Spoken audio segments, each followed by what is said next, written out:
Hello everyone, आज हम पढ़ेंगे विलियम वर्ड्सवर्थ की पोएम द डैफोडिल्स। सबसे पहले हम इस पोएम द डैफोडिल्स के बारे में कुछ इंपॉर्टेंट पॉइंट्स जान लेते हैं जो एग्जाम पॉइंट ऑफ व्यू से बहुत इंपॉर्टेंट है। चलिए स्टार्ट करते हैं। पोएम डैफोडिल्स ये एक लिरिक फॉर्म में लिखी गई है। इंस्पायर्ड इवेंट 1802 1802 में विलियम वर्ड्सवर्थ अपनी सिस्टर डोरथी के साथ एक फॉरेस्ट में घूमने गए थे। तो वहाँ उन्होंने डैफोडिल्स को देखा, बहुत सारे डैफोडिल्स को देखा। उसी इवेंट से इंस्पायर्ड होकर उन्होंने ये पोएम लिखी थी द डैफोडिल्स। डैफोडिल्स एक लिरिक फॉर्म में लिखी गई है।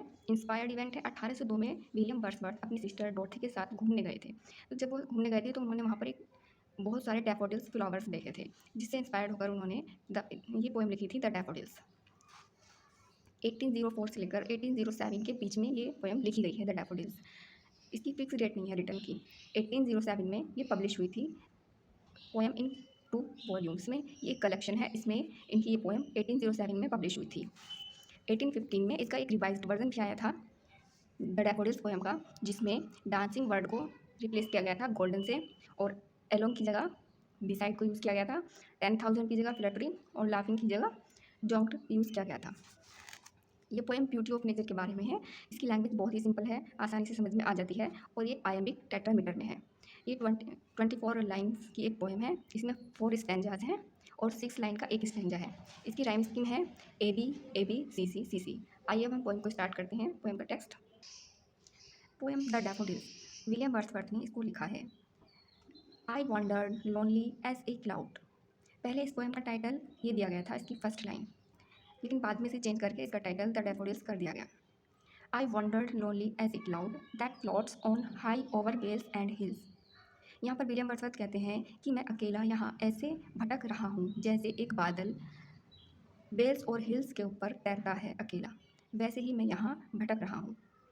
When all at once I saw a crowd, a host of golden daffodils. जब मैंने एक क्राउड को देखा गोल्डन डैफोडिल्स के। Beside the lake, beneath the trees, lake के बराबर में पेड़ों के नीचे, fluttering and dancing in the breeze, जो फ्लटरिंग की आवाज़ें कर रहे थे, एक दूसरे में आपस में टकरा कर आवाज़ कर रहे थे, एंड डांस कर रहे थे सुबह की सुगंधित हवा में। जो लेक झील के बराबर में थे, पेड़ों के नीचे थे, जो आपस में हिल हिल कर टकरा कर आवाज़ें कर रहे थे, डांस कर रहे थे सुबह की मदमस्त कर देने वाली सुगंधित हवा में।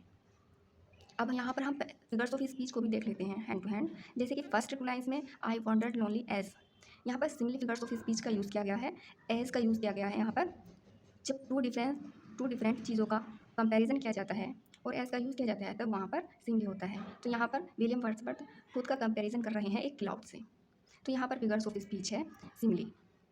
अब आगे की जो लाइन है यहाँ पर विलियम वर्ड्सवर्थ कहते हैं कि उन्होंने एक क्राउड को देखा। अब क्राउड क्या होता है? क्राउड होता है क्राउड होता है लोगों की भीड़। तो लोगों के लिए क्राउड वर्ड का यूज़ किया जाता है, लेकिन यहाँ पर डैफोडिल्स के लिए विलियम वर्ड्सवर्थ ने क्राउड वर्ड का यूज़ किया है, तो यहाँ पर हुआ पर्सोनिफिकेशन। अब लास्ट की जो 2 लाइन्स हैं, यहाँ पर फ्लटरिंग, आपस में जब फ्लावर्स अपना हिल रहे थे, डांस कर रहे थे, तो उनका हेड टकरा रहा था, तो वो साउंड कर रहे थे फ्लटरिंग। तो ये जिससे साउंड का पता चलता है, उसमें होता है ओनोमोटोपिया। तो यहाँ पर कौन सा फिगर्स ऑफ स्पीच है? ओनोमोटोपिया। ये अब सेकंड स्टैंजा है। यहाँ पर है continuous as the stars that shine and twinkle on the milky way. यहाँ पर विलियम वर्ड्सवर्थ कहते हैं कि जैसे मिल्की वे आकाश गंगा पर तारे टिमटिमाते हैं, चमकते हैं, वैसे ही डैफोडिल्स लग रहे हैं। आकाश गंगा पर जैसे चमचमाते टिमटिमाते हुए तारे लगते हैं, वैसे ही ये डैफोडिल्स लग रहे हैं। They stretched in never ending line along the margin of a bay. ये फैले हुए हैं, नेवर एंडिंग लाइन, कभी ना ख़त्म होने वाली लाइन, घाटी तक फैले हुए हैं ये डैफोडिल्स के फ्लावर। मतलब कि जहाँ तक भी नज़र जाती है, इनकी डैफोडिल्स फ्लावर्स की लाइन नज़र आती है, बहुत दूर तक फैले हुए हैं। 10,000 saw I at a glance tossing their head in spiritual dance। मैंने एक ही नज़र में 10,000 डैफोडिल्स के फ्लावर्स को देखा, जो अपने सर को हिला रहे थे और डांस कर रहे थे।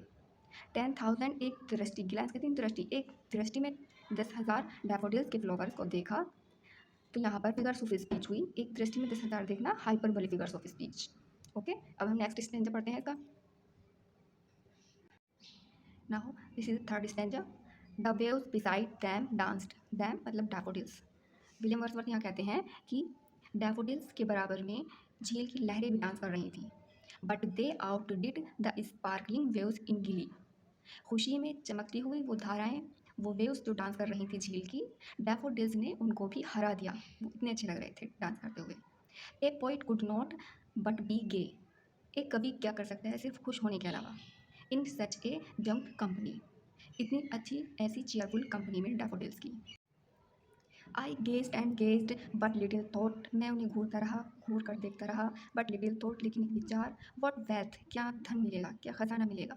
The show to me had brought. इनको बार बार इस तरह से देखने से मुझे क्या मिल रहा है।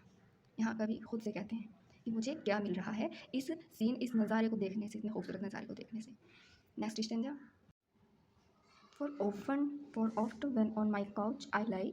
जब मैं अपनी आरामदायक कुर्सी पर लेटता हूँ, इन वैकेंट और इन पेंसिव मूड, अपने फ्री वक्त में या अपने उदास मूड के साथ, दे flash upon the inward I which is the bliss of solitude. वो डैफोडिल्स के पूरा नज़ारा मेरी इनवर्ड आई पर फ्लैश होता है, जो कि मेरे लिए, मेरे एकांत के लिए एक वरदान है। उनका फ्लैश होना मेरे पैसिव मोड में, फ्री वक्त में, जब मैं अपनी कुर्सी पर बैठता हूँ, तो उन डैफोडिल्स का नज़ारा मेरी इनवर्ड आई पर फ्लैश होना मेरे लिए एक वरदान है। And then my heart with pleasure fills and dances with the daffodils. और मेरा हृदय आनंद के साथ भर जाता है उस नज़ारे को याद करके, and dances with the daffodils, और डैफोडिल्स के साथ डांस करने लगता है।